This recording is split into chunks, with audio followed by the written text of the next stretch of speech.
1982. Rosston and the Family Farm Network, a slide presentation by Margaret Van Dyne. Rosston, the Family Farm Network, a slide presentation, Margaret Van Dyne, 1982. The sign quite simply announces a name. If you drive past the sign on a country road in South Arkansas, you will miss a remarkable story. That people, boldly and caringly, cooperate, enabling small farmers to produce livestock, to have a livelihood, to earn income, and to successfully manage their cooperative with its feeder pig complex in feed-out and marketing slab. If you drive past, you won't see that the Rosston Co-op is a group of people who make money operating their business with the assistance of the Family Farm Network.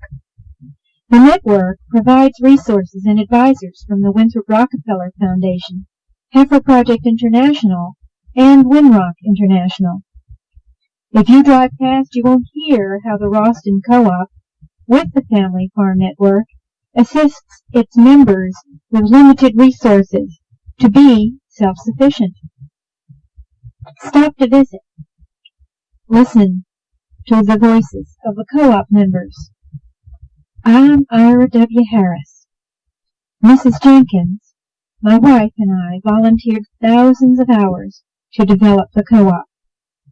And Richard Jenkins, Secretary Bookkeeper of the Rosston Swine Producers at Rosston, Arkansas. I'm Arthur Dansby. I came into the co-op in 1970. The co-op is people working together.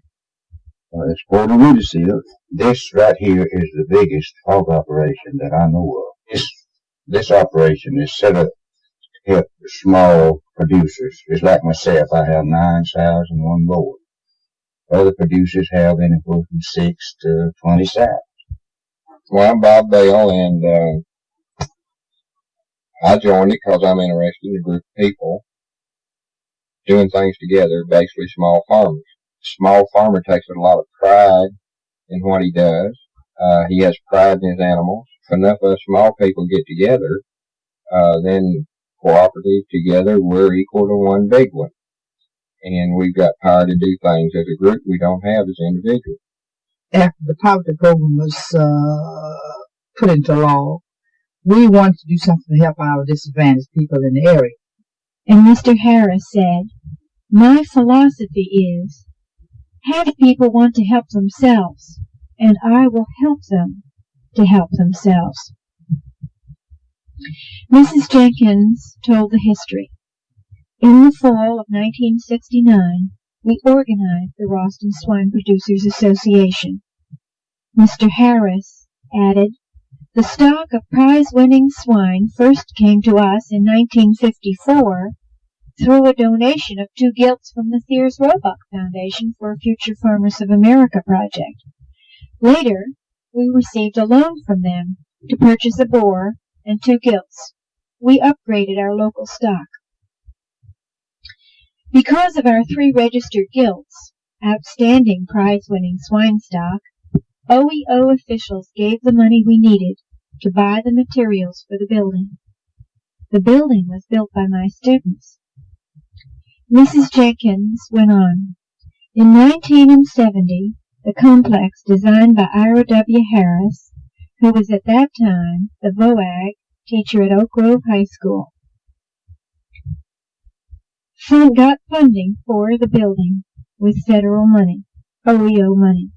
When it was completed, it was dedicated in April of 1970 by the late Governor Winthrop Rockefeller, with approximately 1,200 people on hand.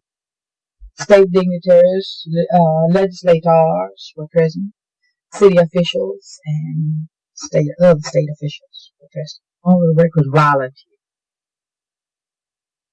We had a manager who managed the co-op for several years. In fact, we had several managers. But their business was to see that the sows were fed fair, correctly, take the pigs taken care of, and the facilities kept clean. And records were kept on. Mayor B.C. Dillard, who is present president. In the beginning, we started out with practically all of the producers were black. Today, we have approximately 80% white and 20% black producers. We do work very well together, and we are a community organization, and we don't see color. We see work, and we see helping each other. In 1977, hard times hit the co-op. The producers needed help with animal care and marketing. The co-op needed assistance in livestock operation and business management. Ira Harris requested aid from the Winthrop Rockefeller Foundation and Heifer Project International. Bob Nash, vice president of the foundation, sent Winrock International's animal nutritionist, Dr. Tom Nguyen, to study the needs of the association. Tom said, "About 5 years ago, I came in to study. We determined the project will work. Heifer donated pigs.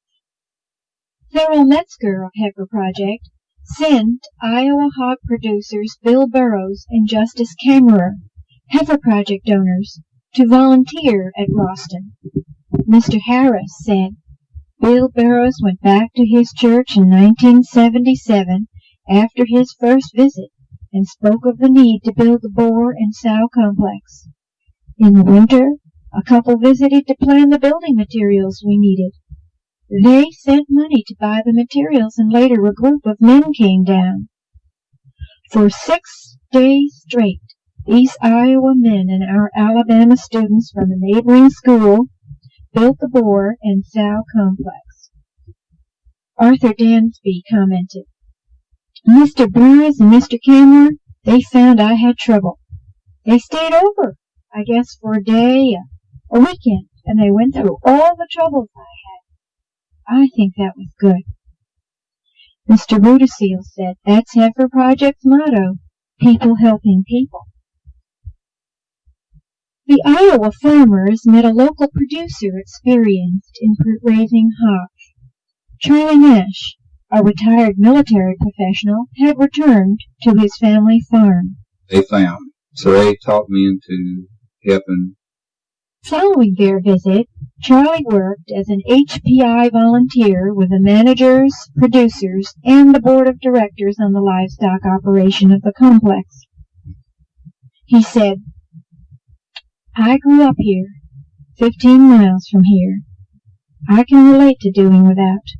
I haven't had a problem." You have to know the culture and the custom of any people you work with, and work within that framework. Understand why this 75-year-old farmer wants to feed corn to his pigs and nothing else. The custom down here has been, when you get ready to fatten out a pig, you put him on soaked corn. And so you've got to work with him, knowing that is his background. You've got to work with him and show him how he can raise a better feeder pig, putting him on a race. And I've got one man that's 76 years old.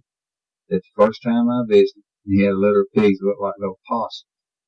And the day when he brings in a pig, he feeds a pig nip, which is a evergreen starter ration.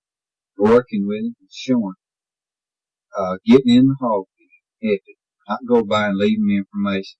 You've got to get out there in the pen and work with him. Again, in 1979, the co-op faced an emergency. Hog prices dropped, the co-op had no cash reserves, and a debt. Charlie said, "They came up with getting Dr. Ton and Winrock involved, and since then I've been totally involved in the project." Ton said, 2 years ago, still problems. I came back to the program again and tried to sort out the problem." Dr. Ton worked regularly with Mrs. Jenkins to simplify records and the bookkeeping procedures of the co-op, and with the producers to simplify their record keeping and to recommend ways to improve management of their family farm business. Charlie and Dr. Ton worked out both feed cost cuts and improved nutrition. Ton explained, "Feeding problem.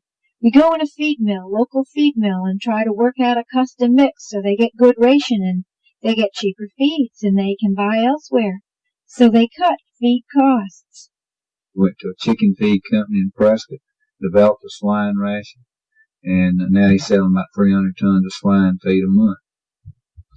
In 1981, Charlie and Dr. Tom coordinated a practical hands-on demonstration in pasture management. The producers learned another way of cutting feed costs by planting a supplemental grass for the sows to forage during gestation. Dr. Noland of the University of Arkansas told of the benefits of using an acre of pasture for 8 to 10 sows. He said, "The sows will exercise and will increase in fertility as well as improve in weight." The students of Southern Arkansas University worked with Charlie Nash to test the soil at each farm to determine the proper fertilizer for the producer's soil. They followed up with each farmer to hear how the grass grew and the sows farrowed. The farmers were pleased with the results. Mr. Rudisill said, It saves a lot on the feed bill. You can cut your feed bill in about half. And another thing, with running your dry sows on there, it seems that you get healthier, better litters of pigs. It pays off. Mrs. Jenkins went on to explain about the help given by Mr. Nash and Dr. Ton. The farmers have been given a means of building inexpensive farming houses, troughs, watering places that would help them to have a good operation with little expense. Also, they have been shown how to build a cheap way of heating a farrowing house that might need heating during the winter in order to cut down on the loss of the animals, the baby animals. Producers also taught each other. Mr. Rudisill said, "We can show a man he can cut corners and still raise a good pig. There's a lot of ways that he can cut corners and do a little improvement here and yonder. We don't want it to cost him any more than it possibly has to, if we can show him a cheaper way to do it." Mr. Rudisill invented a swine holder with discarded pipes to hold his swine while he single-handedly inoculates them. Arthur Dansby said, "The co-op is the people. Just like if we was at the meeting, finding people sharing ideas. I get a little information, that one gives a little information to another. I think the co-op is working out good for the community." Mr. Rudisill said, "At the meeting, the members will say, 'I got a problem.' We'll discuss it." It was at a meeting the members decided to sell their pigs at 40 pounds. The members agreed and voted for it. He said, "I raised them. All of us producers raised them to 40-pound pigs from about 8 to 12 weeks according to how you got them. If you've got a good sow and you feed good feed and takes good care of them. 40 pounds. It's according to if you have a good boar. We've got some boar that brings in pigs here at 8-9 weeks who weigh 40 pounds. Dr. Ton trained the producers to understand the importance of timing in raising pigs for profit. Arthur Dansby explained, "Just like selling pigs on time. Just like if you have a 40-pound pig, okay, you know you make more money and use less feed if you sell them at 40 pounds than at 60 pounds. The purpose of that is you don't put as much feed in this pig." Dr. Ton and Mr. Barrows would say, "Keep records. That's the key. All you're keeping records, what you produce, how many pigs you have, how many pigs you save. We try to keep a sow as long as she's having 8 pigs or more, or we get rid of her." Dr. Ton taught the producers how the price of feeder pigs is calculated. Mr. Bell explained it. Basically, while we're talking about hogs, you're selling pounds, and the money you make is the difference between your cost per pound and what you get per pound. A man can raise 10 or 12 sows. He's marketing 200, 250 pigs a year. He's making a pretty good side income. Mr. Rudisill said, The co-op, right this month, we're paying $33 for a 40-pound pig. Dr. Tan not only taught marketing for the individual producer, he studied the business management of the co-op and developed an efficient system for pricing the pigs. He located a useful calculator for easy figuring. He worked at the co-op with a manager to compute and post the price of the feeder pigs. The manager now does it on his own. Mr. Rudisill said, "They're fed out here until they weigh about 220 pounds, and then we take them to market and sell them. This is a non-profit organization. If there is any money made, it's the small producer. Well, the way it works, we have a chart that has been worked out. Check the feed costs, the expense of running the feed-out slab, and market hog price. And we take that chart each month and we go by whatever the feed cost is and the market hog price, and that's what we pay that month for a feeder pig. All right, if feed costs remain stable and market price go up, then pig price go up, then producer will get extra money."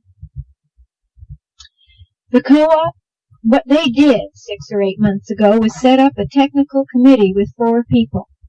They appointed me president.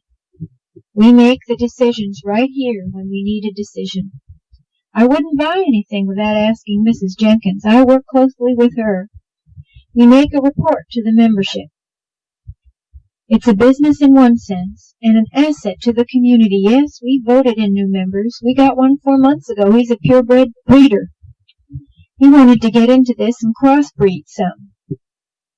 Crossbreeding to improve qualities in pigs already is understood by Bob Bell's daughters. He leads their 4-H program. Other 4-H programs are following the example of his group, known throughout the state for prize-winning stock.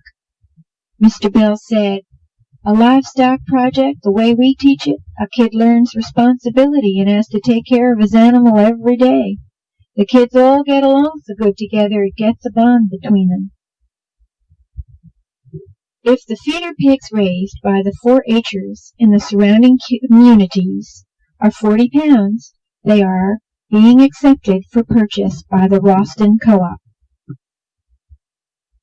The model of the Rosston Swine Producers Association Co-op has led in 1982 to the start of a sheep growers co-op. Had this in mind many years of people working together. And in the co-op, in the feeder pig co-op, it's working so well that this is beginning to spread out and it's working into the sheep growers' property. This new association will follow the lead of the Rosston Co-op, developing out of the lessons learned by the assisting institutions with the co-op's leaders and members. It's kind of excited me of people working together. There's other things involved in that everybody can do something well. We try to tell the kids that.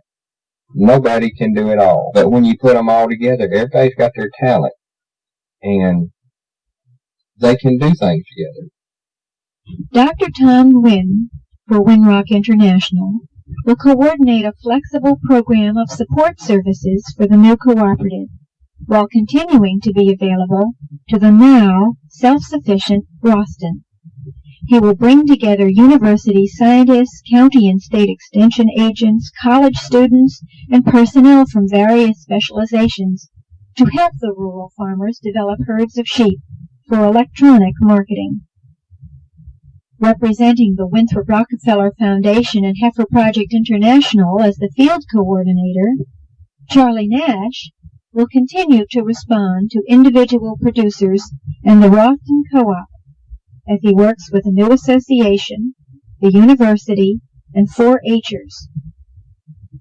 Heifer Project International plans to contribute animals to the sheep growers.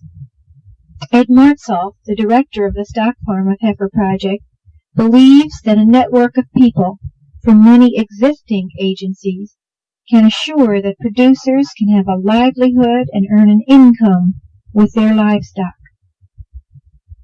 With Rosston Swine Producers Association as the model, many long-established cooperatives can be aided in a similar process. Already, Dr. Ton and Charlie Nash are assisting Colicow, another livestock cooperative. Bob Nash of the Winthrop Rockefeller Foundation said, "These programs will provide an opportunity for rural people to have a fair quality of life." Being a model, the initiators of Rosston are pleased to share their successes through the Family Farm Network, Dr. Tom, Charlie Nash, and others, with people everywhere. Mrs. Jenkins said, "We have for several years been a focus of training for foreign dignitaries who were engaged in agriculture, finance, and production. They have come from 11 countries and have benefited from the Rosston Swine Cooperative." Untiring in his efforts all these years for this community project, Mr. Ira Harris has received recognition for his volunteer services. With satisfaction in Rosston as a model for other cooperatives or future new ventures, Ira W. Harris said, "I have seen this co-op grow to its present success through the help of so many wonderful people. This has been a fully cooperative community effort."